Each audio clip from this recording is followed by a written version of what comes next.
The man lowers his head and will do as his leader commands. He is nervous though, and a drip of sweat glides down his cheek. Kalyan slams his sword in the ground and closes his eyes, giving himself a motivational speech. He can stop the orcs. He will protect the land of his people. And in order to do this, he needs to become the strongest shield of the empire. Lord Kalyan looks out into the canyon as the ice fades away. The soldiers behind him set up the catapults for immediate use. However, what they see emerging from the canyon is our protagonist. He pushes through the mist and fog whilst gripping his chest tightly. The redhead's eyes light up and he calls out to Ian, glad he is alive and back. Ian is in bad shape though, and is carrying the staff imbued with dark magic. He stumbles forward and can only say one thing before passing out, warning the men to never touch the staff. He crashes to the ground and his vision collapses into darkness. His eyes open sometime in the future, sunlight beams through a circular window and he gets a hold of his surroundings. He recognizes this place as Yongjuseong. A bandage is wrapped around his chest and he lays in a large bed. Leaning up, he holds his pounding head. The first thing that crosses his mind is the staff and what happened to it. Lord Kalyan bursts into the room wearing a large fur robe. He is happy to see that our protagonist is finally awake. He has been unconscious for 3 whole days. They begin to approach, asking how Ian is feeling. The doctor said he shouldn't be moving around yet, however Ian sits up wanting to know where the staff he came with is. Lord Kalyan informs him that some magicians put it inside of a box. It is said to be a storage box made with a similar principle to a mana prison. Ian approaches this box that glows blue.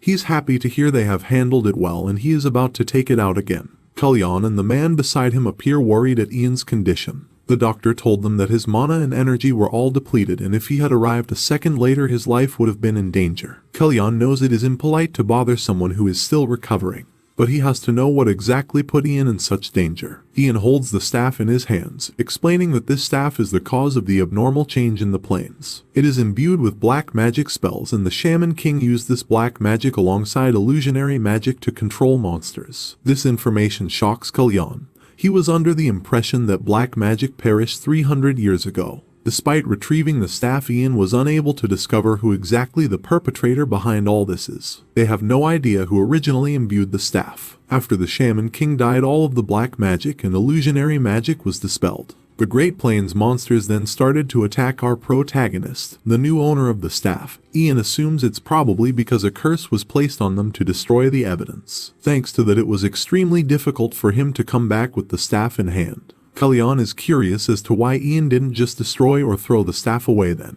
Ian smiles while looking at the staff. He raises his hand and begins using magic on it. The reason he didn't leave it behind is because he likes it. Bro really risked his entire life just because he liked the look of a glorified stick. With the waving of his hand, Ian is able to erase all of the dark magic techniques that the staff was imbued with. Suddenly he gets a sharp pain in his chest which causes him to drop the staff to the floor. He grips his heart and grits his teeth. His world spins and his vision fades. The redhead rushes over to help. Something is happening to Ian's mana heart. Eventually the pain subsides. However, looking down, his chest is covered in blood and some of it has even began to pour out of his mouth. Kalyan yells out for the doctor, thinking that there is some kind of emergency happening. However, Ian is okay and that was just something called shedding. It's something that happens when one's mana heart that hasn't grown enough breaks through to a new class. It looks painful, but it's nothing to worry about. This must mean that Ian has ranked up, going from a 5th class to a 6th class master. He feels an enormous amount of mana that feels different from what he had previously. His mouth upturns into a subtle smile. Finally it has happened. Kalyan is relieved, but still thinks it's best to let the doctor take a look just in case. He also has something that he needs to give to our protagonist. 3 days after Ian left for the Great Plains, he was sent a letter from the Ivory Tower. They were told to hand it over to him once the mission was over, but since Ian has only just regained consciousness, they were only able to give it him now. Ian picks up the letter, which is in the form of a blue magic orb, wondering what it could be. That's not all though, and there is one more thing Kalyan has to give him. It's a letter that came directly from the Emperor via a horseman. Kalyan was given strict instructions to hand this over personally. The Emperor didn't send this message through the Ivory Tower, but used a horseman and a paper letter instead. To use a method that could be late in its delivery, with a high possibility that it might not even arrive at all, is unusual. Ian thinks it could contain information that the Emperor doesn't want the Ivory Tower discovering. He decides to read the Ivory Tower's message first.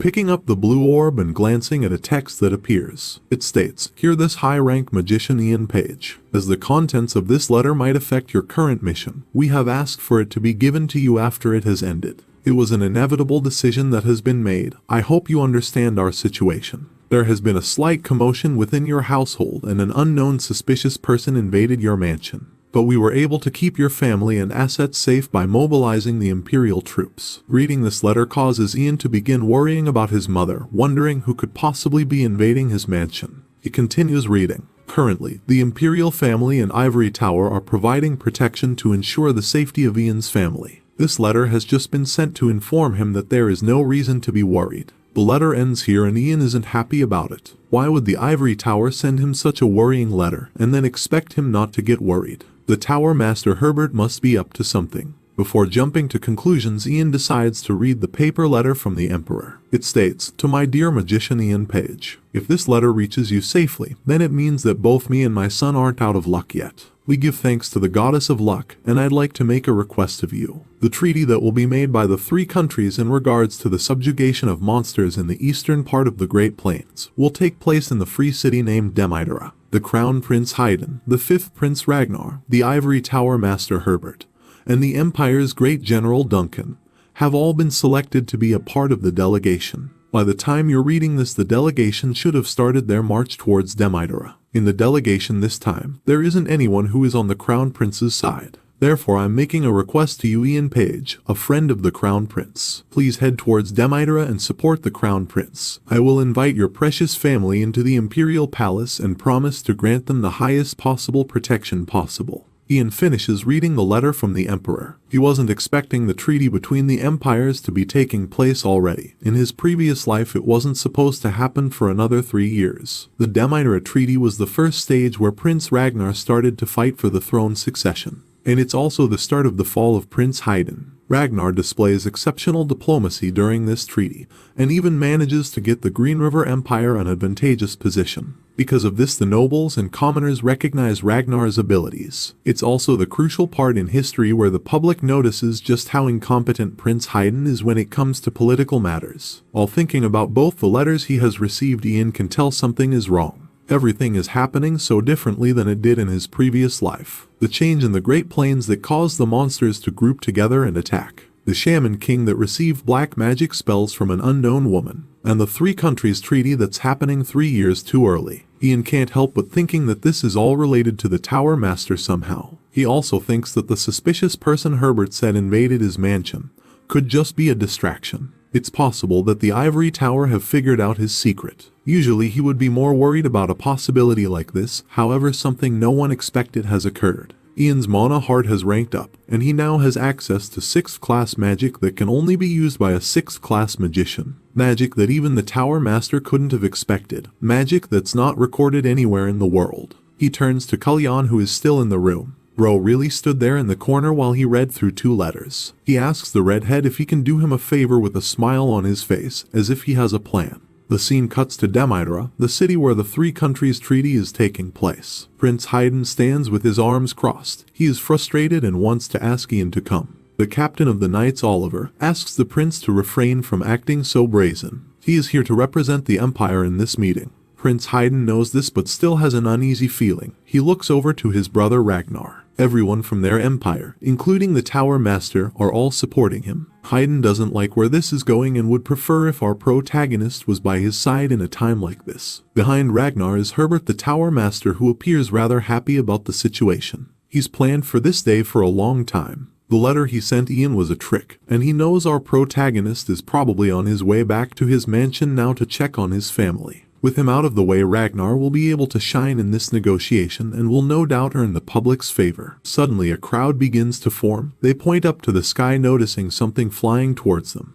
They think it is a bird. Haydn looks up too, but he knows better than to assume it's a bird. It's Ian, who has arrived with his flying robe. He lands on the ground and apologizes to Prince Haydn for being late. Prince Ragnar looks over in shock, and so does Herbert. They can't believe Ian chose to come here and support Prince Haydn, instead of going home and checking on his family. Meanwhile, at the Emperor's Imperial Palace, Douglas is incredibly bored. Everyone is being kept inside this room for their safety and he can't leave to go to the academy nor meet friends. His father Letio tells him to just bear with it for a little longer. They should just be thankful they are being allowed to stay at the Imperial Palace at a time like this. It was a relief that the Imperial Knights were able to catch the intruder at the mansion, and they all were unharmed. Ian's mother Vanessa is here too, and Letio assures everyone that they are fine. After all, the Emperor's palace is the safest place on Earth. He knows the Ivory Tower sent a letter to Ian and he suspects he will arrive anytime now and walk through the door. As soon as he says this, he hears someone approaching, and the doors swing open with force. It's Ian, who has arrived to see his family. Somehow he is currently in two places at once. He knows everyone must have been worried, but now they can relax. He is here to protect all of them. We get a flashback to the day before all of this, back at the Pyrrhic estate with Lord Kalyan, when our protagonist approached him asking for a favor. Since Ian saved both Kalyan and his territory, he is happy to do any favor that Ian wants. In that case, Ian asks the Lord to protect him for the time being. He is about to use magic that will plunge him into a trance-like state. In the scenario where something happens, he asks the Lord to dispatch magicians to inject mana into his brain. This will wake him back up. He is going to make use of his new powers as a 6th class magician. No one has ever reached the 6th class before, so there are extremely few records of it.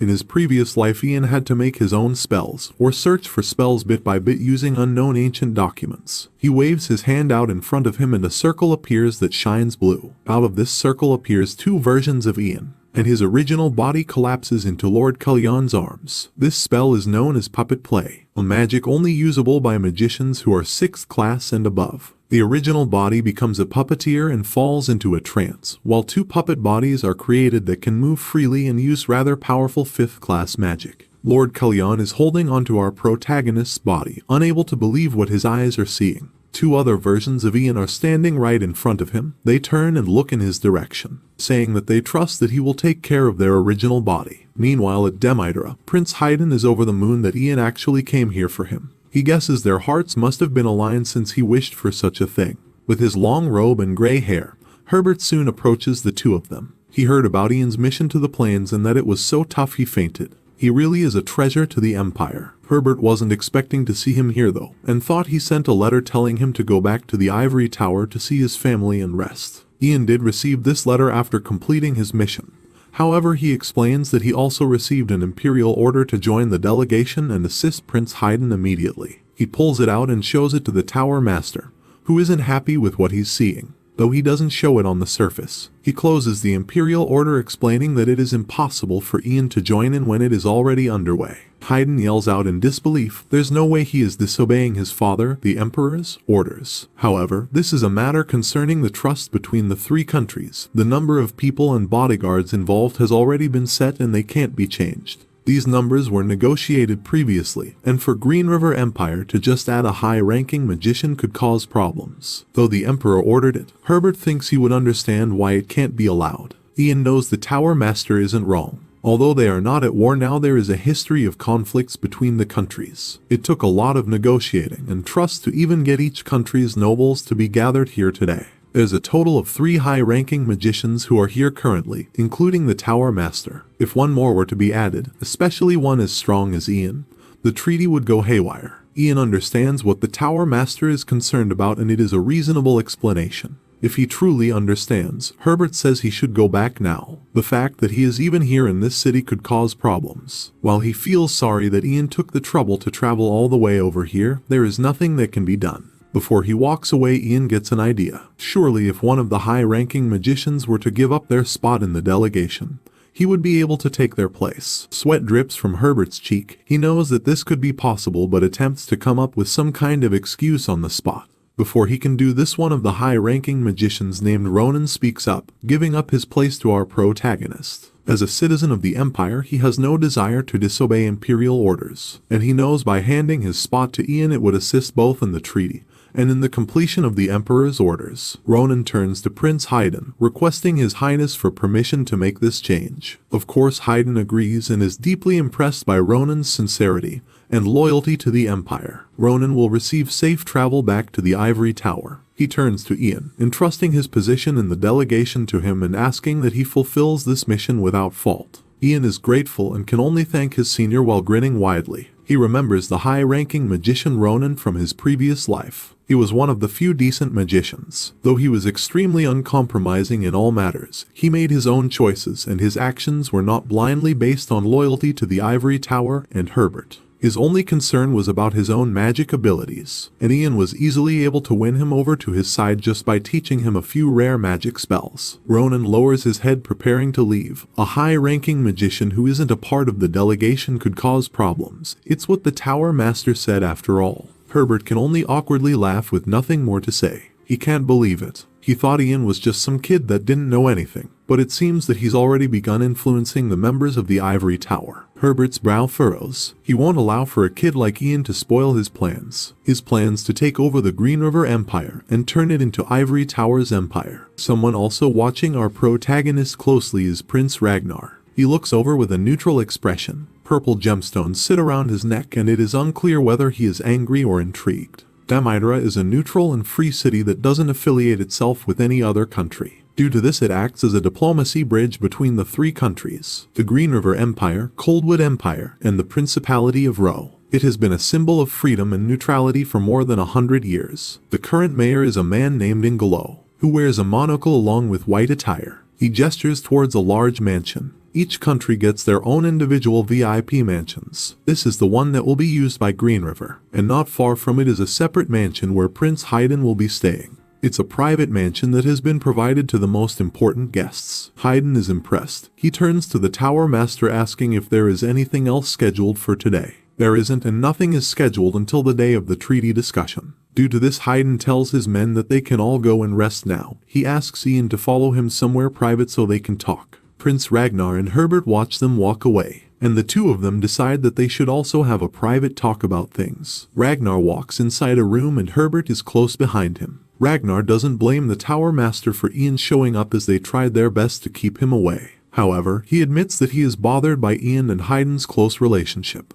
Herbert understands where he is coming from, but Ragnar should not be concerned. Ian might be capable in terms of magic, but this upcoming meeting requires political skill. He probably won't even be able to speak. It's an important diplomatic meeting between the countries, and there is no good ideas a mere magician like him could offer. Typically, high-ranking magicians are nothing but accessories at these discussions. Herbert assures Ragnar that he will be the focus of the public's attention, and that he won't be overshadowed by our protagonist. Sighing and closing his eyes, Ragnar knows there is nothing he can do about the situation. He's tried countless times to get Ian Page to be on his side, but Ian has always pushed him away and stood by Prince Haydn. Ragnar is certain that our protagonist is going to cause big problems for them in the future, and he trusts that Herbert will deal with him as quick as possible. Herbert lowers his head, telling Ragnar not to be concerned. Everything will soon work out as planned. Meanwhile, Haydn is cheery and sits on a chair in his new room. The nightlife in Demise is fabulous and there are really good street performances. He is looking forward to the fun he is going to have. Of course, he will need to wear a disguise so he doesn't get recognized.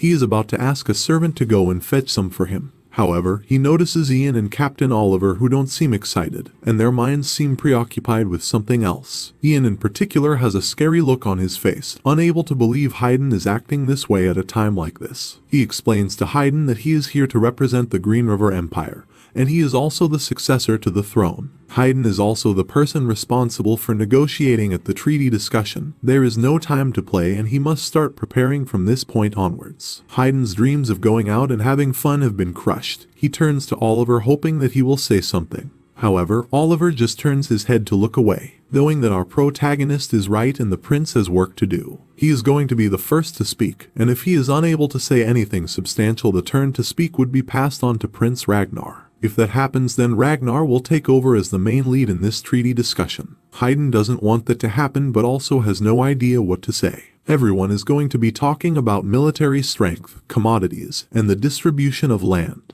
Not only does he not know a lot about this, there is also not many people on his side to help him. They are all with his brother Ragnar. Haydn thinks that instead of humiliating himself by saying something, it would be better if he just kept his mouth shut. Ian is disappointed. It seems like Haydn has always been used to just giving up and running away from reality. This time that won't do. Prince Haydn is our protagonist's greatest chess piece, one that he can use to deliver great despair to his enemy Ragnar.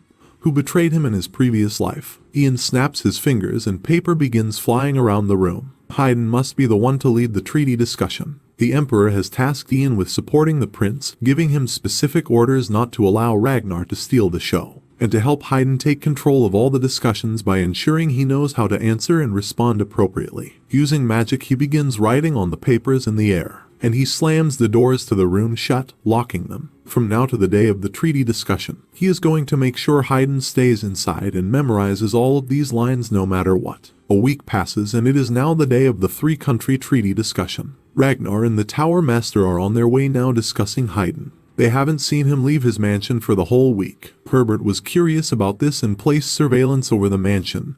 However, nothing happened, and only occasionally did Haydn come outside to the garden while looking all tired. Their conversation is stopped when they spot the very person in question they are discussing. The two brothers stand opposite each other and their rivalry brews. Ragnar asks if his brother slept well last night, to which Haydn informs him that he did. The tension grows and the two brothers say very little else to each other. They pass by getting ready for the difficult day ahead. Haydn clenches his fist and shakes, and our protagonist notices his discomfort. He tells him not to worry, as he has already done everything he possibly could this past week to prepare. The main lead for the discussion will for sure be him. This gives Haydn a little confidence. He knows he's put the work in and that his brother won't take his place. The person who has been tasked with arbitrating the treaty discussion is the mayor, Ingelo. From this point on, all the details discussed will be recorded, and he will be overseeing the whole thing. With everyone sitting around a circular table, they prepare to begin. A representative of the Principality of Rose speaks first. His name is Maxwell. Due to the road leading to their land being narrow and dangerous, it's hard for them to procure troops and supplies. They are hoping to get magicians and elite knights instead of foot soldiers, and money instead of commodities. In fact, they have already come to an agreement with the Coldwood Empire on this. However, they are prepared to discuss it further if the Green River Empire has any objections. Ian looks over to the prince, knowing that they have practiced this topic in the previous week. Haydn gets ready to answer, but Ragnar looks at him with a smug smile, as if he is already suspecting his brother to fail. He clears his throat and prepares to take over the discussion. Haydn speaks up though, informing the table that in regards to military issues, the person who will be answering such questions is the Empire's great general,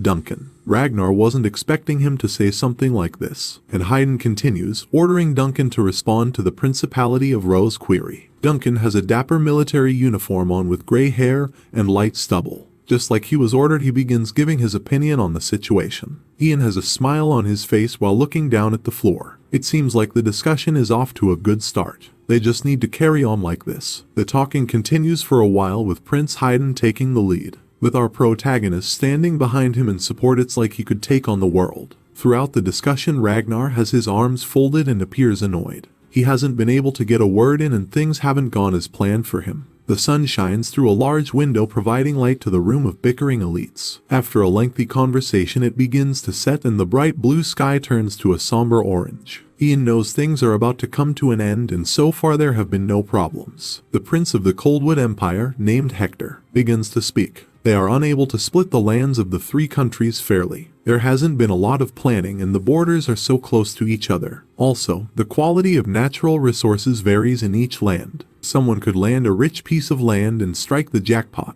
whereas someone else could get a total dud, with nothing below the surface. Something like this isn't fair and could lead to jealousy, or even cause a war to break out. This is the most important topic of the discussion and our protagonist knows it. The negotiation on the division of the lands and natural resources. Prince Hector states that the Coldwood Empire doesn't want any trouble, and would be happy to maintain peace for the next 10,000 years as long as they are given a good deal. The Principality of Roe begin to mutter among themselves, holding up pieces of paper and crossing their arms. Prince Ragnar looks over to the Tower Master as if wanting approval to speak. Herbert nods in his direction. This gives him the confidence to raise his hand, wanting to share his humble opinion with the table. However, Haydn slams his hands down, creating a loud sound that overpowers his brother's words. This gets the attention of all the other countries who look in his direction. Prince Haydn stands up, claiming that he knows just the method they can use to divide the land.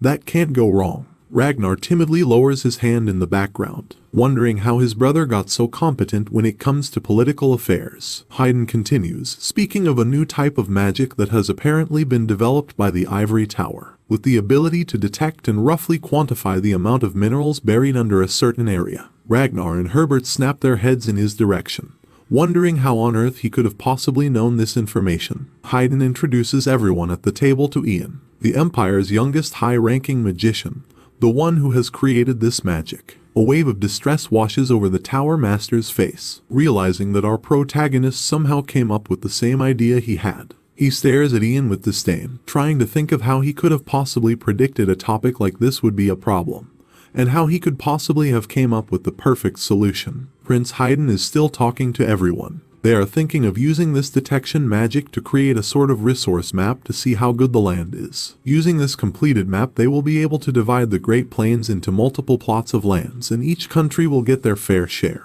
He's sure the boundaries will probably be messy, but the land is going to be cultivated and mined for tens of years to come anyway. This is the best solution they have. Also looking at Ian with disdain is Ragnar, whose fists are clenched and gaze narrow. Ian can see him staring and just smugly looks back at him, with a light smile on his face, knowing he has ruined all of Ragnar's plans today. The discussion ends here for now, with Haydn's proposal for the creation of a resource map. Everyone exits the room where they have been trapped this whole time. The first thing Haydn does is go and find Captain Oliver, proud of himself of how he was able to keep control of the meeting as its lead speaker. He wishes Oliver was there to see the sour faces of Ragnar and the Tower Master. Oliver is just happy that everything went well. The two get ready to go out to have a drink and tour the city to celebrate. They turn to Ian asking him to come with them. Ian accepts this offer, which is something they didn't expect. They're glad as this is how it should be. Ian will be an adult soon and so should accept drinks that are bestowed upon him. Haydn hasn't stopped smiling since he left the discussion.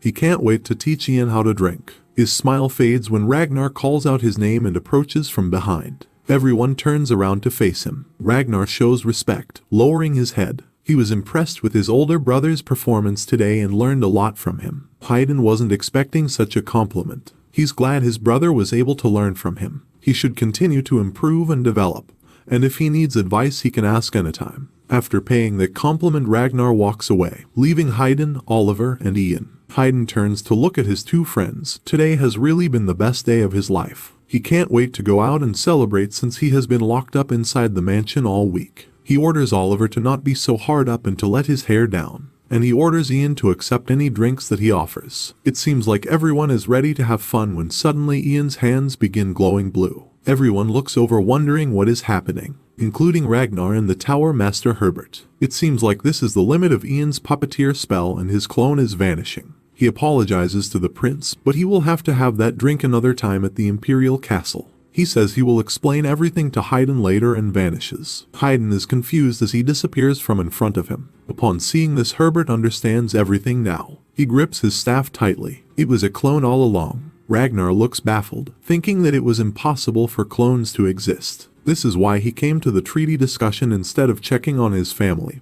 He was in two places at once. Herbert realizes he was played. For a while he looks pissed, until a light smile appears on his face and the sound of his sinister laugh travels through the air. The scene cuts back to the Pyrrhic estate where our protagonist's original body is laying. Lord Kalyan is watching over him closely, making sure he is safe and okay. He's not awake yet and has been in this dreamlike state for days. It can be seen from his body that he's slowly getting weaker. Kalyan remembers Ian telling him that if there seems to be a problem, he should inject mana into his brain to wake him up. He rises from his seat, thinking that it's probably best to call the magicians over to wake him up forcefully. Just as he is about to do this, Ian regains consciousness, so now there is no need to do so. Kalyan looks over Ian, wanting to know if he is feeling unwell after being in such a state for so long. Ian is having some problems right now. His head hurts and he can't move. Most importantly, his stomach is hungry. Its groans echo around the room. Kalyan was expecting the worst, but bro just needs a snack.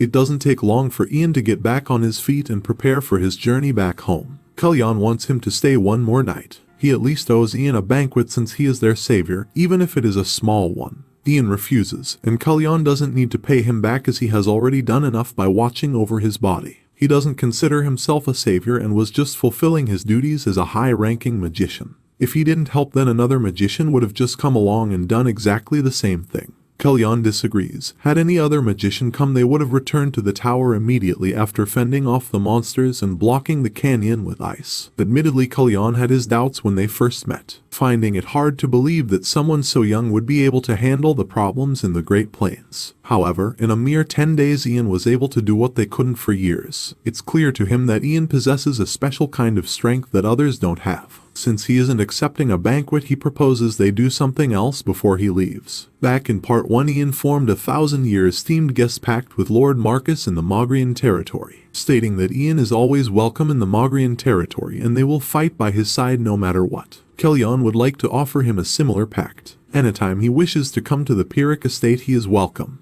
There is no greater honor than for them to have the Empire's only 6th-class magician as their guest. Kellyan tells him he won't regret it, and such a pact will be beneficial to both parties. Ian is a little taken aback by the offer. It's not every day someone proposes a 1,000-year pact. He accepts it gratefully. Kellyan is happy to hear it and decides they should do something more formal to mark this event. It's a 1,000-year pact after all. He takes a sword from one of his men. While removing it from its sheath, he warns Ian that this might be a little awkward, but it will be over quickly. Slamming the sword into the ground and closing his eyes, he begins to officially recite the new pact, stating that his family will always welcome high-ranking magician Ian Page anytime. If he requires the strength of the Eastern Territory, they swear that they will always stand by his side. This is something that will carry on in both current and future generations. After that speech, Kellyan giggles to himself and blushes. He's embarrassed to speak so formally and can't get used to it no matter how many times he does it. Ian is grateful and bids farewell to Lord Callian and the Pyrrhic estate. He will be sure to stop by in the future to make use of their new pact. Using his flying robe, he shoots up into the sky.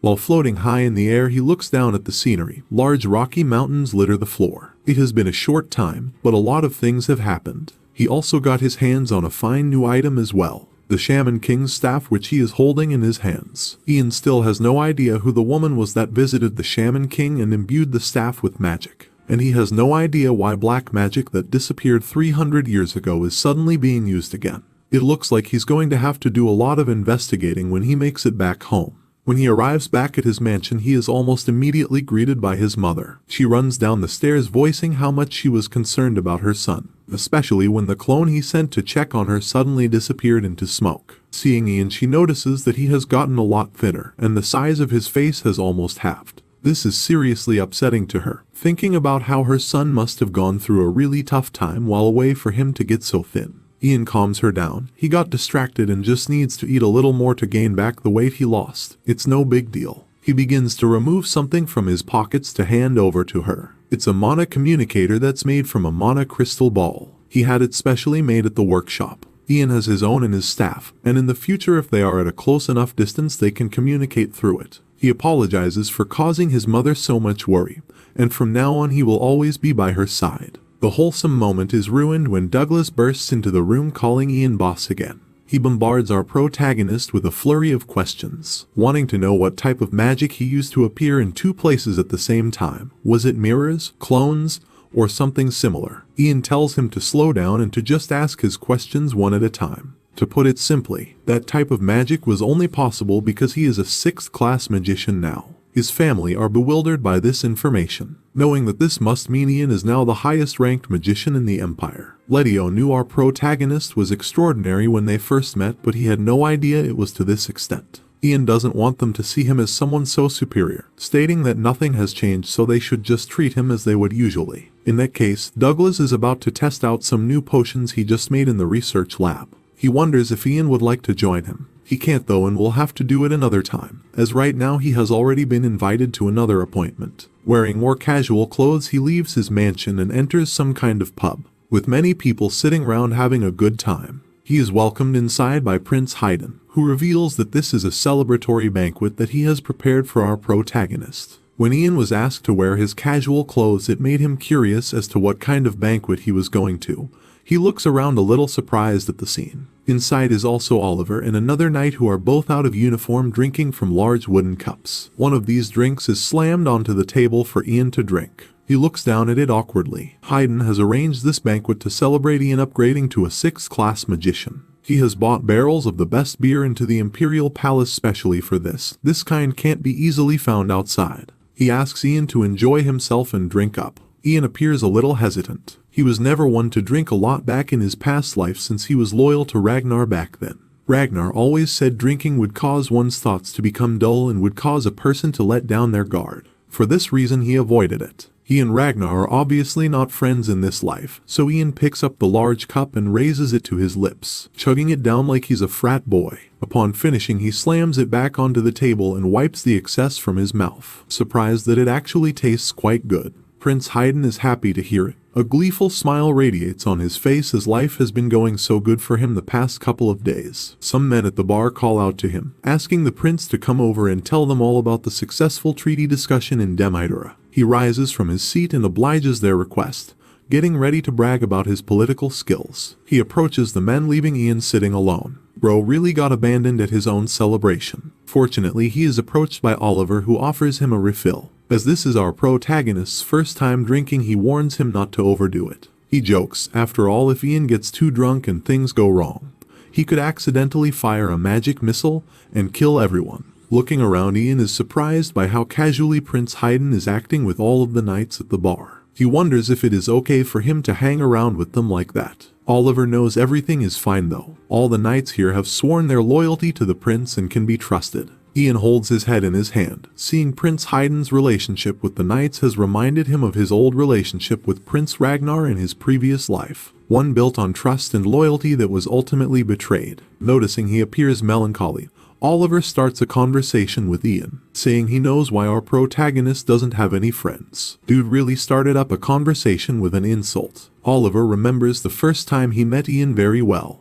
It was the night he captured the Coldwood spy Cecilia back in part 1. Even though Ian had just captured a spy who was a third-class magician, Oliver remembers that his face was completely emotionless. Kids at that age shouldn't be able to hide their facial expressions nor true feelings in such a manner. Oliver couldn't read any form of expression in his face, almost as if he was a soldier who had received several years of training to not expose their true feelings. That's when Oliver first realized Ian was a closed-up person even though he was so young. He knew he would be unable to make any real friends that he could share his heart with. Ian admits that that is true. He does have trouble opening up to people. He reveals to Oliver that he did have a friend once, however things didn't end well for him. The knight captain takes a sip of his drink, curious as to what a friend of Ian's might even look like. They must be a pretty extraordinary person too. There is something else Oliver has noticed while observing Ian. When the two chat, it feels like Oliver is talking to some middle-aged man who's sick of life. Ian awkwardly laughs, saying Oliver has surprisingly good eyes when it comes to judging people. He raises his drink to his lips, then he holds it up to hide his mouth to everyone at the bar, and whispers to the captain, revealing that he's actually going to be 48 years old soon, and he is maintaining his youthfulness using magic. Oliver's world spins as he tries to wrap his head around what was just said. Does he really have access to time magic like that? However, Ian diffuses the tension by explaining he was just joking. He's not very good at making friends and sharing his feelings, so that was just his bad attempt at saying something funny. Oliver understands and nothing more is said about the topic, which was a close call for Ian. He almost blew his whole cover from getting a bit too drunk. If Ian hadn't stopped himself, then Oliver would have discovered all about how he used time magic to reincarnate himself as a child again, and how he has been living the past several years knowing everything that's going to happen in this timeline. Some time later, Ian comes stumbling out of the bar holding his head. He didn't drink this much even in his previous life. Outside, he notices a man squatting next to the wall. It's the vice captain of the knights named Paul. He embarrassingly admits that he's not a good drinker and his face turns red after drinking one glass, so he is hiding out here to catch a breather. Ian stands next to him, admitting that he is also outside for the same reason. He's just not used to the kind of atmosphere inside. He looks over to the vice captain Paul, remembering him from his previous life. He was a great swordsman, second best to Oliver. Although he was born a commoner, he was able to rise up to the rank of a vice captain, all due to his swordsmanship and loyalty to the imperial family. He's a man that both Prince Haydn and Captain Oliver trust. Making conversation, Paul asks Ian how drinking was for the first time, to which Ian replies that it wasn't too bad. He just has to pace himself better next time. Paul is glad to hear it. The knights are thankful to have him here and he is welcome to come drinking with them again any time in the future. He reveals that both Captain Oliver and Prince Haydn have been really cheerful since Ian started to support them. Ian is thankful for the kind words. He's just trying to give them a slight push in the right direction so that things can be better in the future, though he admits that seeing them so cheerful has made him feel a lot closer to the two of them. Their peaceful conversation is interrupted when the door to the bar opens and the banter from inside invades the street. It's one of the knights who has come looking for the vice captain. Apparently Prince Haydn is looking for Paul, and if he doesn't come back inside and have another drink, he is going to demote him from his position as vice captain. Realizing he has to get back inside, Paul leaves Ian leaning up against the wall. The party awaits him. Ian takes a walk to a nearby ledge and looks out into the distance at the village. The stars shine down on him and things seem hopeful for the future. He knows that all the memories he has from his past life are no longer relevant and can't be used anymore. His choices these past few years has altered the timeline. He has made new friends and helped Prince Haydn do well in politics. He has saved his mother from the tragic illness she suffered in his previous life, and has also saved Douglas and Letio's life. All of these changes are sure to create a very different future to the one he remembers. He's unable to know how it has changed the future at this point in time. The only thing he can do is to keep protecting the people who are most precious to him, and to strive to make the new future a better place. He smiles while thinking about things. This is where the real game starts. Now he has to deal with whatever else Ragnar could be planning.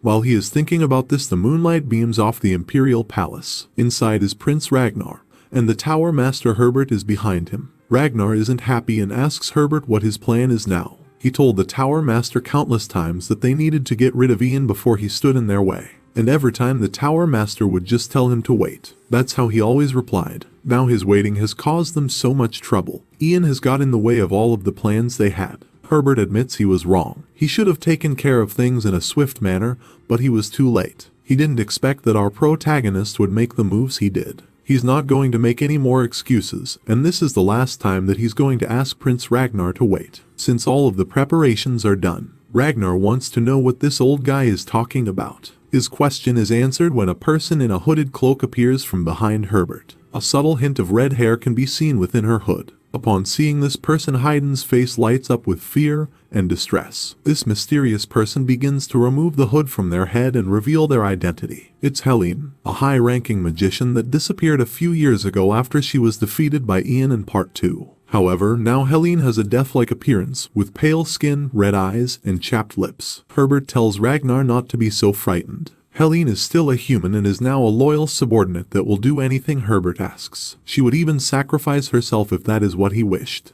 Ragnar's palm covers his mouth due to the perplexity of what his eyes are witnessing. His mind begins to wander, thinking that this is the work of something dark. Tower Master Herbert confirms it. This is the work of forbidden magic, black magic to be more specific. Using this magic, they could even turn Ian into an obedient servant, who would be willing to offer his life in service of Ragnar. With his hand on heart, Herbert tells Ragnar to not worry anymore. Everything is fine and he will still become emperor in the future just as they planned. Sometime later, the Tower Master is sitting inside his office in the Ivory Tower, reading some papers. He can't stop thinking about the fact that our protagonist is a 6th-class magician. It makes him so angry that a purple glow emanates from him and things are flung around the room in a fit of rage. Another magician enters the room and becomes worried at the scene. Papers are scattered across the floor and things are smashed. Herbert's face changes from fury to delight when he sees this magician, whose name is Marco. Marco wonders if anything is wrong judging by what he sees around him.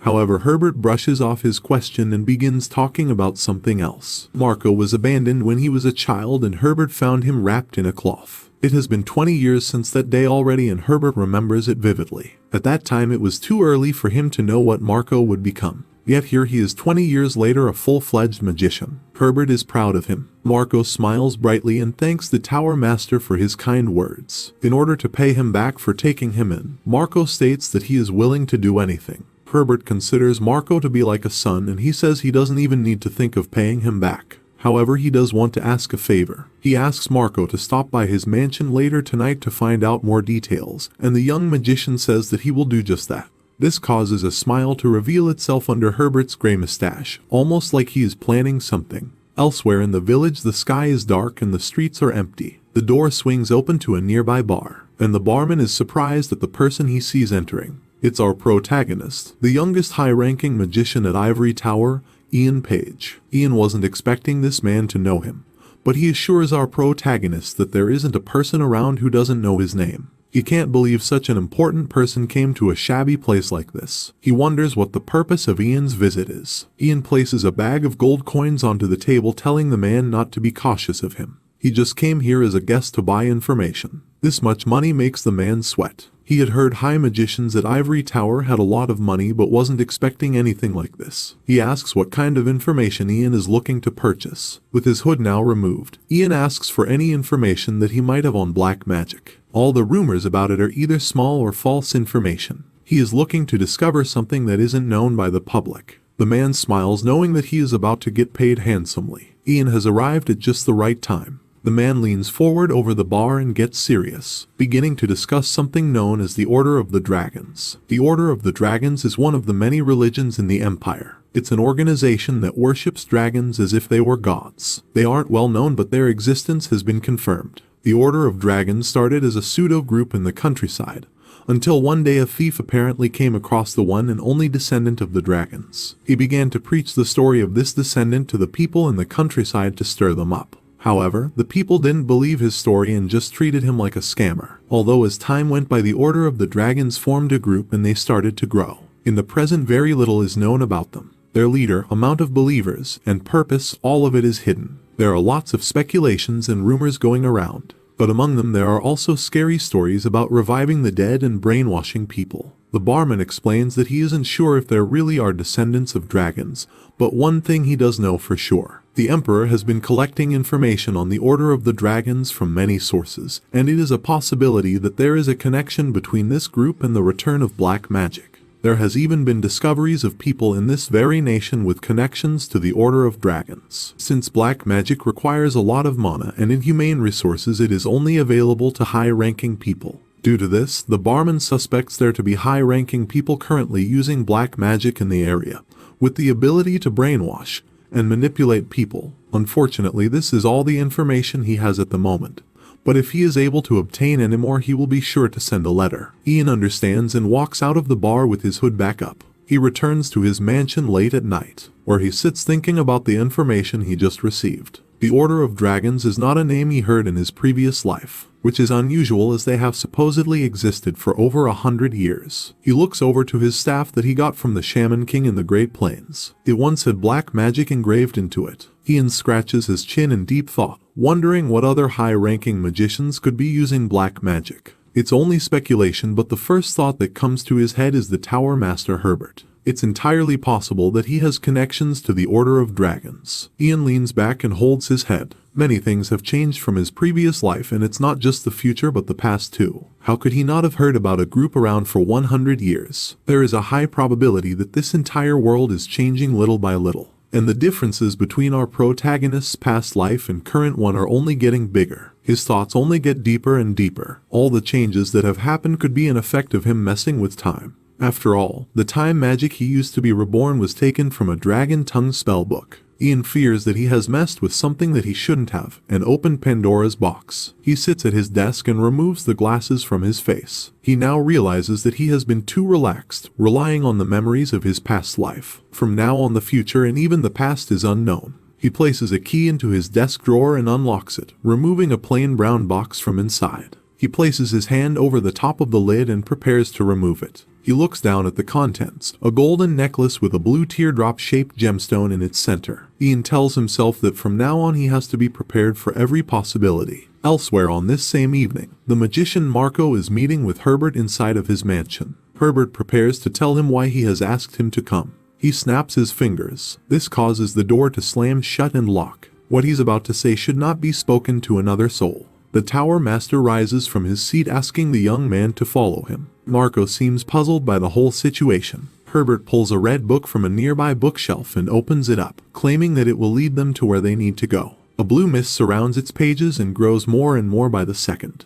until a large portal-like doorway appears in front of the two of them. The inside is pitch black and its border is made up of the same blue mist. The Tower Master turns to Marco, telling him to come over now. He enters the black abyss soon after. Marco is confused and frightened. Sweat drips down his cheek and shivers invade his body. The Tower Master Herbert is like a father to him though, so he trusts him and follows close behind, walking right into this unusual portal that leads to the unknown. Darkness plagues their vision, and the sounds of metal clanging and subtle groans is the only thing to break the eerie silence. Herbert chants out the spell Luminous, and a bright light is summoned from the palm of his hand, which reveals where they are. Metal cages hang from the ceiling and large barred doors line the walls. It's almost like some kind of prison. Inside cells are people, scrawny and frail, with raggedy clothes and no shoes to protect their bare feet from the ice-cold floor. Marco can't believe it and struggles to even get his words out. Herbert tells him not to be so surprised. These people are just raw materials. Marco looks around at everyone to try and make sense of things. He notices a familiar face in one of the cells. With white hair and a missing arm, his name is Chris. A while ago he almost died due to an accident during a magical experiment. In fact, most of the people here are magicians that faced a similar fate. Either they died due to a mission gone awry or they were involved in an accident while experimenting. Some of them are even here due to illnesses. Some magicians have also been transferred here from other countries, and anyone here who is not a magician was found in the alleys. Their lives were trash anyway, so at least here they can be of use. Herbert explains that here there is a multitude of people from different walks of life, even criminal magicians who use their magic to harm other people. Here everyone is used as a raw material. This way they can at least contribute to the ivory tower. A villainous look can be seen on the tower master's face. He raises his staff into the air and a red mist wraps itself around Marco like a snake. His face is petrified and body frozen from fear. Herbert claims he isn't going to let Marco end up like the others here. After all, he is like a son to him.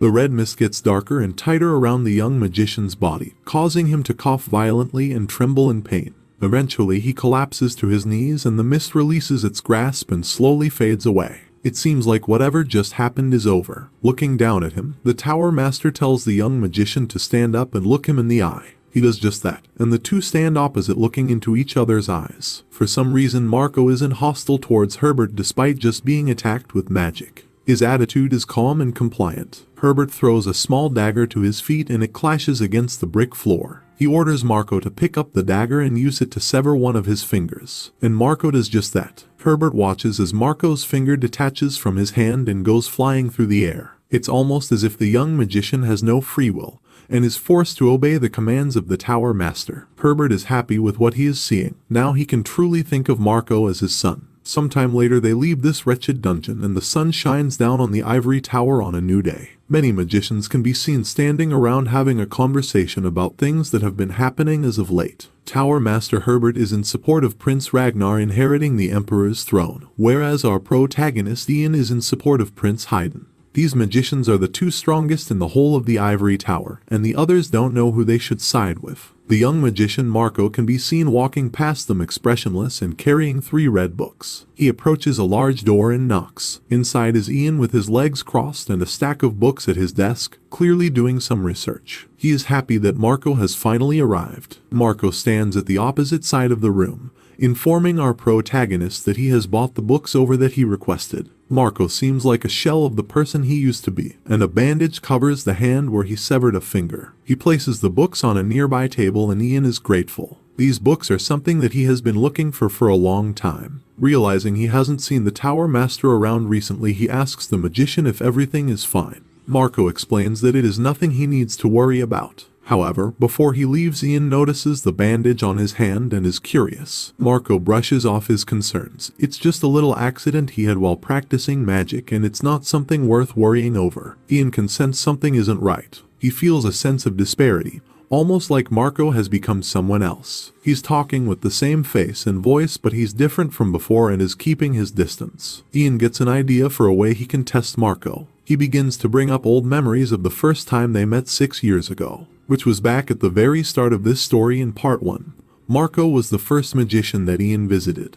That tested him to see if he had a mana heart and mana brain. Ian remembers this moment well, and apparently so does Marco. However, Ian brings up a second memory that Marco wasn't around for. When he saved Lord Marcus of the Mogrian territory from a bunch of goblins, this was also in part 1. Despite not being there when this happened, Marco acts as if he was falling into Ian's trap.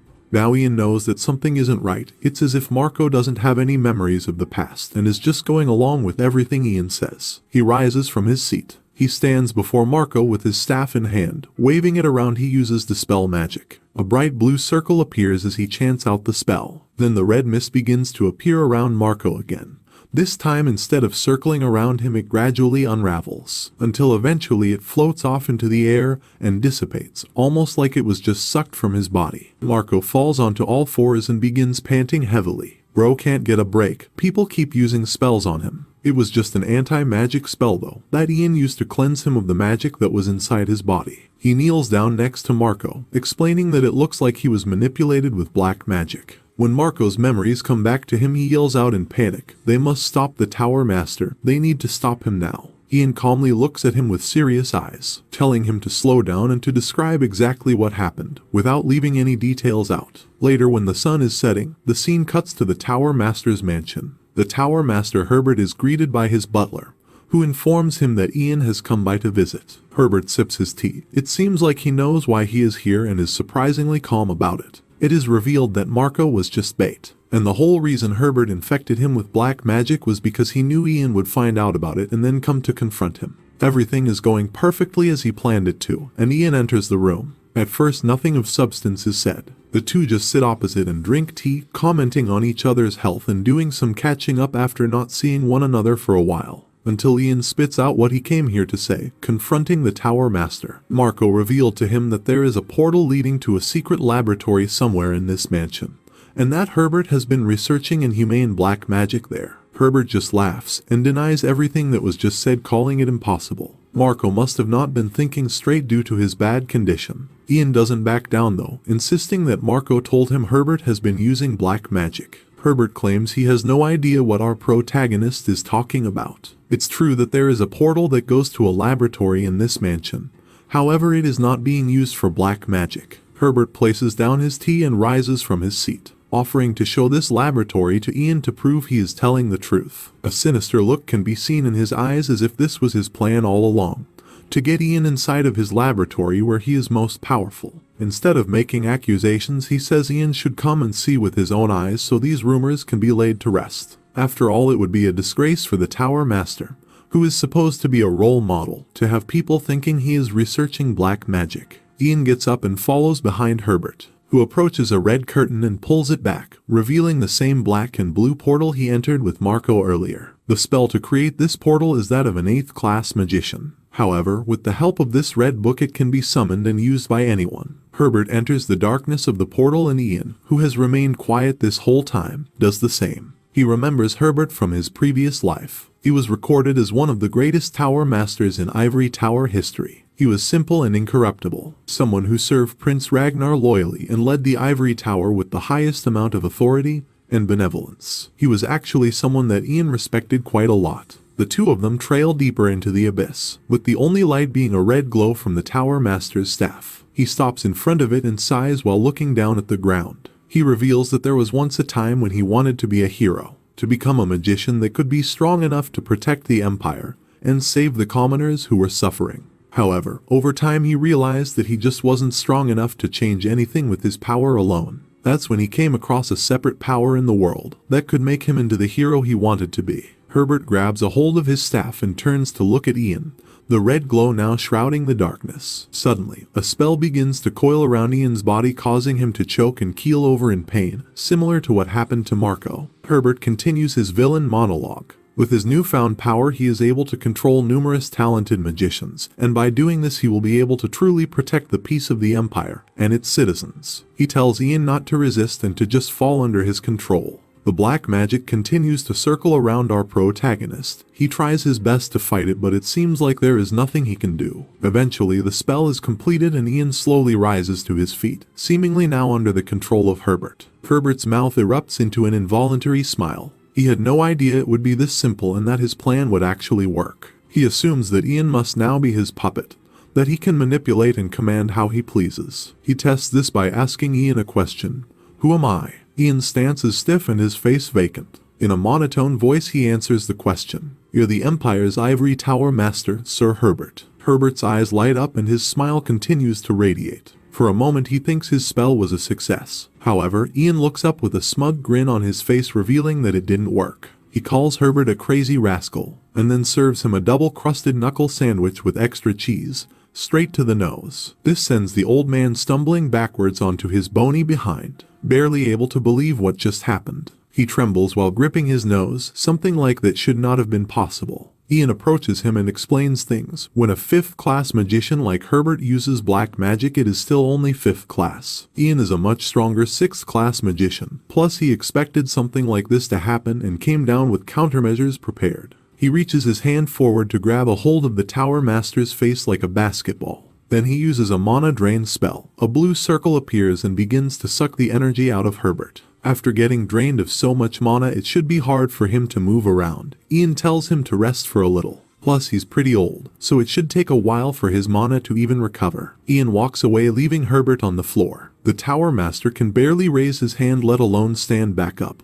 Bro really thought he could use mind control magic on the main character himself. While exploring this secret laboratory, Ian comes across a hidden room filled with gold, rare elixirs, and treasure chests. He can only laugh to himself. He had no idea the Tower Master was such a hoarder of wealth. He asks the old man if he planned on taking all of this with him to the afterlife. Herbert doesn't answer and can only hold his head in shame, still trembling and too weak to do anything. It doesn't take long for Ian to spot all of the people down here who are trapped in cages. He notices their condition is awful, but there are a few people who are still breathing. He tells them to wait just a little bit longer. Soon he will get them out of this place and give them proper treatment. At this point, Herbert gets the courage to speak up, asking Ian if he really thinks Marco is the only other person he used the black magic on. He has many servants that are still on the outside, many of which are much stronger than Marco. They all have orders that if they don't hear from Herbert for some time, then they should attack Ian's family and Prince Haydn. Herbert is sure that they are already on their way now. It doesn't have to be like this though, and he proposes a deal. They can both leave this laboratory and forget all about what has happened today. Herbert will call off his servants and Ian will keep his mouth shut. Ian straight up refuses without even giving it a second thought. When Herbert reminds him that his mother and Prince Haydn will be killed if he doesn't cooperate, Ian still refuses. Looking at the Tower Master with a smile on his face, he tells him that he is free to try and take them out. Meanwhile, at Ian's mansion, the moon is shining in the sky. Ian's mother Vanessa is waiting on the balcony, a little worried that her son isn't back yet from wherever he is. She is unable to contact him with her crystal ball, and she is sure he would have informed her if he was going to be late. The alchemist Letio steps out. The wind is getting stronger and he thinks it would be best if Vanessa came inside now. Ian is the only 6th class magician in the Empire. There is no way he is in any sort of danger he couldn't handle, so there is no need to worry. Vanessa yells out. He may be the 6th class magician, but he is still just a child to her. Letio apologizes for being so blunt. As a father himself, he forgot to take her feelings as a parent into account. Vanessa forgives him. It's just hard for her sometimes. She feels as though Ian always has too much of a burden on his shoulders. He doesn't rely on anyone and tries to solve everything by himself. As his mother, she feels as though she should be able to help lessen his burden.